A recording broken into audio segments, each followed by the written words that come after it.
All right, so today we're diving into a topic that I think a lot of people are curious about. Yeah. Elon Musk's Boring Company, Mm. and specifically their Las Vegas Loop project. Yeah, it's an interesting one for sure. Yeah.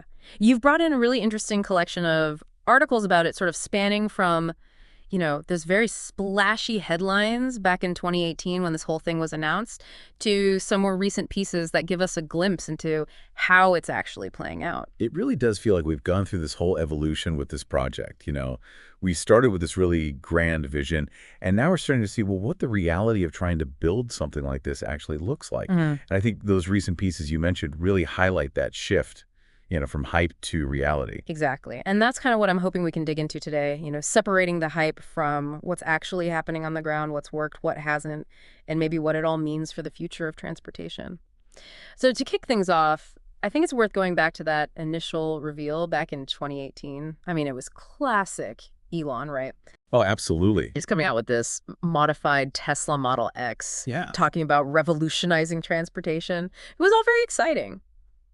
What are your memories of that moment when this whole Boring Company concept kind of exploded into the public consciousness? Well, it was definitely captivating. I Yeah. mean, Musk is a master at grabbing attention, and he just has this way of tapping into our desire for something new, something better, Yeah. especially when it comes to things like traffic, which everybody hates.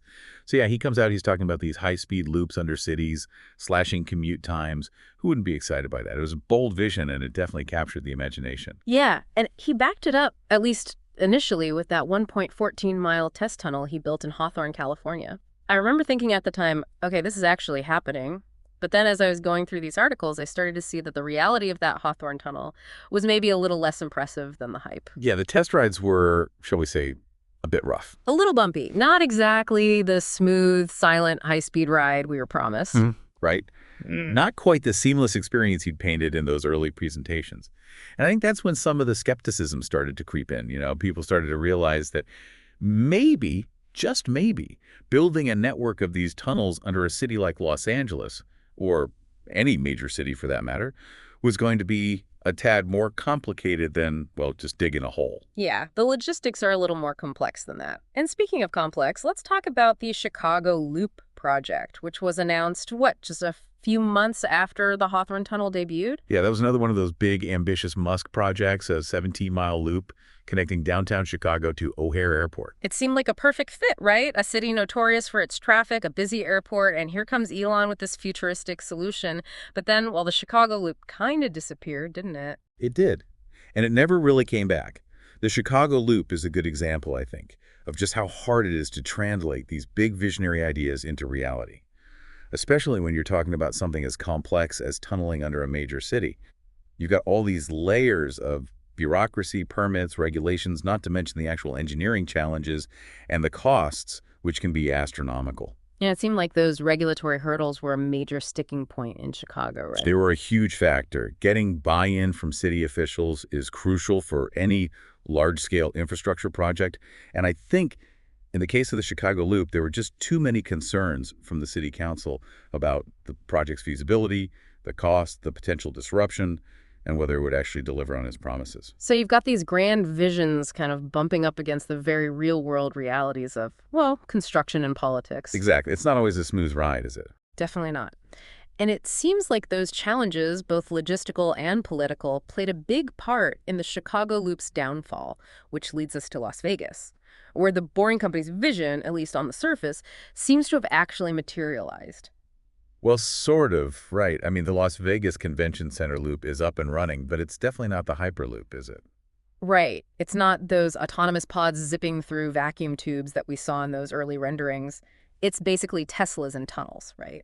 Yeah, pretty much. Right. And honestly, when you think about the sheer scale of what they were proposing with the Hyperloop, the engineering challenges involved in creating and maintaining those vacuum tubes, it's maybe not surprising that they went with a more, well, let's say a more grounded approach for their first operational system. And a more realistic approach, I imagine, from a cost perspective as well. Oh, absolutely. Yeah. The Hyperloop was always going to be astronomically expensive to build, especially if you're talking about long distances, whereas tunnels, while still a major infrastructure undertaking, are at least a more known quantity. And probably a bit easier to get off the ground, so to speak, from a regulatory standpoint, too, right? I mean, I can't imagine cities would be lining up to have these giant vacuum tubes crisscrossing their landscapes. Yeah, you're probably right. There's something about digging a tunnel that just seems a bit less, well, invasive, maybe, Right. even if it's essentially the same concept, just at a different speed. So they pivoted to this more realistic model. Tunnels, Teslas, human drivers. It's definitely less flashy, but at least it's something they could actually build and, more importantly, actually operate. Exactly. And to their credit, it seems like the Las Vegas Convention Center loop is actually working pretty well, at least within its limited context for now. It's a 2.4-mile network of tunnels underneath the convention center, and they're using Model X Teslas, with human drivers, of course, to shuttle people between different halls and exhibit areas. And the feedback I've seen has been surprisingly positive. That's good to hear. I mean, I have to admit, even though it's not the whiz-bang Hyperloop, the idea of getting whisked around in a Tesla underground still sounds kind of cool. Oh, it definitely has that novelty factor. Yeah. And from a practical standpoint, it seems to be doing what it's supposed to do, cutting down on travel times within the convention center, which can be a huge pain point for attendees. Plus, it's air-conditioned, which is always a bonus in the Las Vegas heat. Yeah, can't argue with that. But even with the positive feedback, it seems like there have been a few hiccups along the way. I was reading about some, shall we say, unexpected passengers in the tunnels. Yes. The skateboarders. Among other things. There was that story about the guy who tried to tailgate one of the Teslas. And then there was that incident where someone tried to remove a license plate reader from one of the tunnels.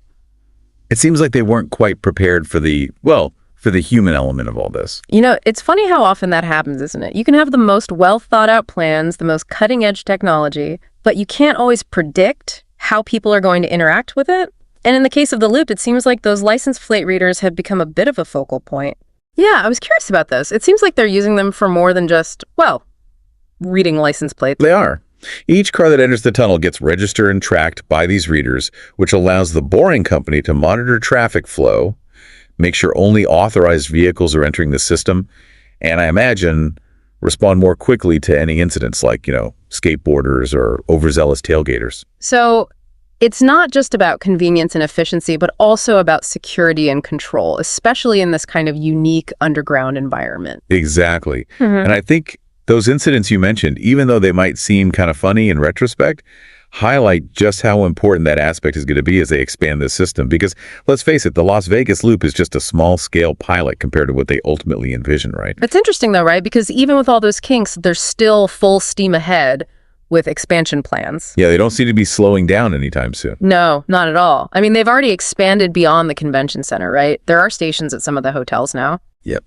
Resorts World, Westgate, Encore, they're all connected to the loop now. And then there's that whole plan to connect it to the airport. That feels like a whole other level. The airport connection, oh yeah, that's a big one. Yeah. I mean, logistically speaking, it's a massive undertaking. You're talking about tunneling under a much larger area, dealing with all sorts of existing infrastructure, not to mention the airport itself, which has its own set of, well, everything really.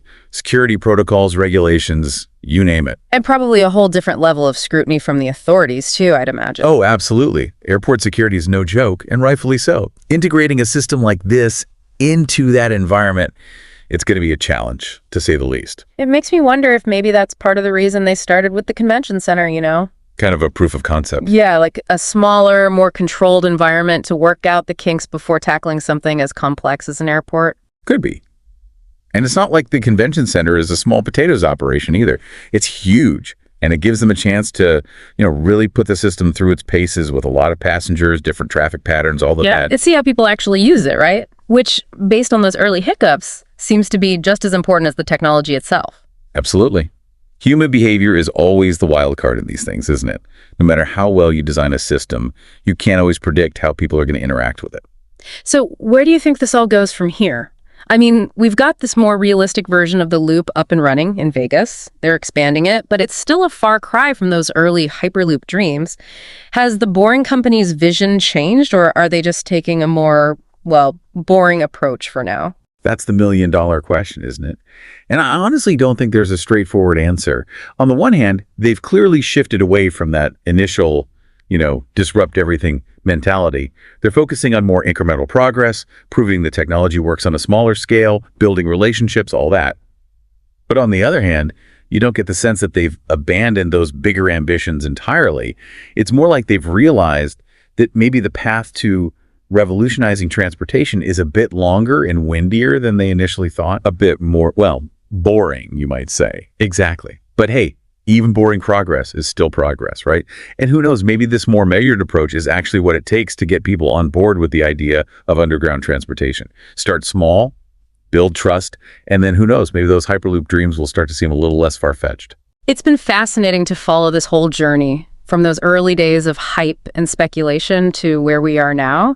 And I think you're right. It's a story that's still being written. So thanks for taking this deep dive with me. Always a pleasure picking your brain about these things. Anytime. Like I said, it's fascinating to watch how these things unfold.